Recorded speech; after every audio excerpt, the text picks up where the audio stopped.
السلام عليكم. ازيكم عاملين ايه؟ يلا بينا نعمل كفتة كباب الحلة. كفتة كباب الحلة دي كفتة امي، وهي بصراحة انا متعلماها منها. اجمل كفتة في الكون ممكن تدوقيها، صدقيني. سريعة وجميلة جدا. يلا بينا. معانا كيلو وربع من اللحمة المفرومة، ممكن اقل، ممكن كيلو، ممكن نص كيلو. معانا بصلاية مبشورة على المبشرة، وطماطماية برضو مبشورة، ومعلقة مرقة دجاج، وفلفل اسمر، ومعانا جوز الطيب، ومعانا كمان بصل بودرة، ومعانا ملح، ومعانا بريد كرامز اللي هو البقسماط الناعم المطحون. هننزل بيهم مع بعض كلهم. الاول حاجة هننزل بالبصلاية المبشورة زي ما اتفقنا، هي مبشورة على المبشرة، هي والطماطم. تمام. ومش هنصفي البصلاية، عايزينها بميتها. وهننزل بمرقة الدجاج، وهنحط هنا شوية من البصل البودرة، وهننزل كمان شوية من جوز الطيب والبديل بتاعها البهار الحلو أو الكبابة الصيني اسمها. وهننزل بالفلفل الأسمر، كتري فلفل أسمر بيبقى جميل قوي في الوصفة دي، وبيعتمد أصلا الكفتة عليها. رشة خفيفة من الملح لأن أنا مستخدمة مرقة دجاج. ولما بتستخدمي مرق الدجاج بتقللي الملح بالذات في الكفتة دي، لأنها حساسة جدا بتستوي منها فيها، فأفضل شيء إنك تقللي الملح. طب انتي ما بتحبيش المرقة الفورية، هنحط بدل المرقة الفورية معلقة صغيرة من السكر، وحطي الملح بقى براحتك زي ما انتي بتحبي تحطي الملح. أما لو مستخدمة مرقة دجاج فورية بلاش من فضلك تكتري الملح. تمام. هنا دعكناهم شوية مع بعضهم كويس، وبعد كده نزلنا عليهم بالطماطمايه. وهنيجي هنا بقى نحط معلقتين من البريد كرامز اللي هو البقسماط الناعم المطحون. والبقسماط الناعم المطحون هننزل معاه دلوقتي كمان بمعلقة من البيكنج باودر. والبيكنج باودر مع البقسماط المطحون بيخلي الطعم حلو قوي، وبيخليها هشة وجميلة ومش مكتومة ومش بتكش قوي. فما تستغنيش عن المكونين دول في الكفتة دي، بتدي طعم حلو جدا. تمام. هنا هنعجنها كويس جدا، لازم تتعجن مش اقل حاجة 5 دقايق. تمام، تتعجن كويس جدا. بالنسبة للكفتة دي ما فيهاش توابل كتير، انت ممكن تحطي فيها اللي انت عاوزاه، ممكن تحطي رشة قرفة، ممكن تحطي رشة حبهان. بس الحقيقة انا جبتلك اللي هو البيزك خالص اللي كانت والدتي بتعمله واحنا صغيرين. وصدقيني كل اللي هيدخل بيتك ويشم ريحتها هيقولك ايه الجمال اللي انت عاملاه النهارده ده. واولادك هيبقوا مش مصدقين الريحة الجميلة اللي في البيت بتاعة الكفتة دي. صدقيني كفتة ليها طعم وريحة، حاجة مميزة جدا، حاجة بتفكرنا بأيام زمان والطبخات الحلوة اللي بتعملها أمهاتنا. وهنعمل معها كمان شوية مكرونة بالصلصة اللي هي العادية خالص اللي برضو أهلينا كانوا بيعملوها وإحنا صغيرين. شوفي بقى بنحطها فوق بعض إزاي، ما تقلقيش منها خالص، مش هيجرالها حاجة ولا هتعجن ولا هتتفتفت ولا أي شيء.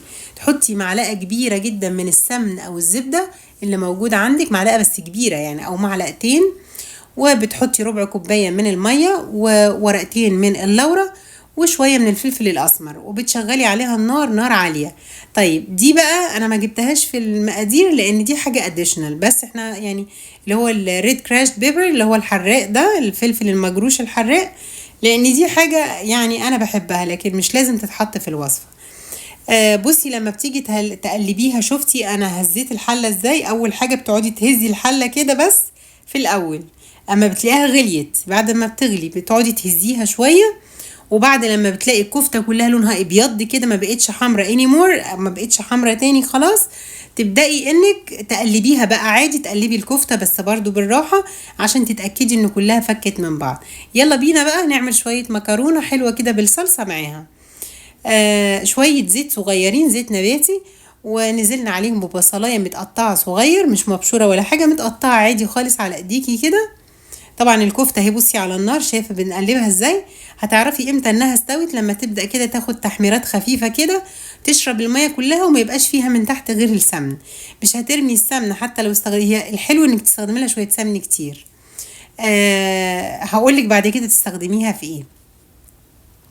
بصي بقى نزلنا بمعلقتين من صلصة الطماطم، وفي ناس ممكن تخلط صلصة مع طماطم فريش. انا بحب اعمل كده، بس الحقيقه يعني هنا في امريكا بصراحه الصلصه جميله قوي زيها زي الفريش بالظبط، فانا بحب استخدم العلب عادي جدا. يعني التوميتو بيست دي بتلاقيها اصلا جميله قوي. حطينا رشه من الملح، معلقه من المرقه الفوريه للصلصه، وحطينا كمان فلفل اسمر، وحطينا رشه خفيفه يعني هند صغير كده من الكمون، حاجه خفيفه قوي قوي، بس بتدي بجد طعم فظيع مع المكرونه اللي هي بالصلصه والبصل. هنا الكفتة بقى، بصي رجعنا لها تاني. امتى تعرفي انها استوت؟ شربت المية كلها وبقت السمن اللي فيها بس هو اللي موجود، وبدأت تاخد تحميرات كده شكلها لذيذ قوي في الكفتة. شوفي بقى الريحة وجمالها هنا بقى. حمري للشكل اللي انت عاوزاه، بس ما تحرقيهاش من فضلك، يعني يا دوب كده. وهنا خلاص الصلصة اتسبكت اهي. تعرفي امتى بقى يا حبيبتي ان هي استوت؟ لما تلاقي السمن بس هو اللي بقى تحت كده، والسمن ده ممكن تصفيه بعد كده وتستخدميه للكفتة للمحشي، تحطيه على وش المحشي بيدي طعم رائع جدا. تمام. طيب هنا دلوقتي هنبدأ ان احنا ايه بنعمل تيست للمكرونة، نشوفها استوت ولا لا. والمكرونة دايما نسويها 3/4 سوا، 3/4 بس، علشان الربع الاخير ما تقليش الصلصة قوي. بصي خلي الصلصة خفيفة سنة تكون اتسبكت، زودي سنة مية صغيرة، وخلي بقية التسوية تتسوى في المكرونة نفسها، في الصلصة نفسها. يعني المكرونة تتسوى جوه الصلصة الربع الاخير ده، بتدي طعم حلو قوي وما بتبقاش معجنه.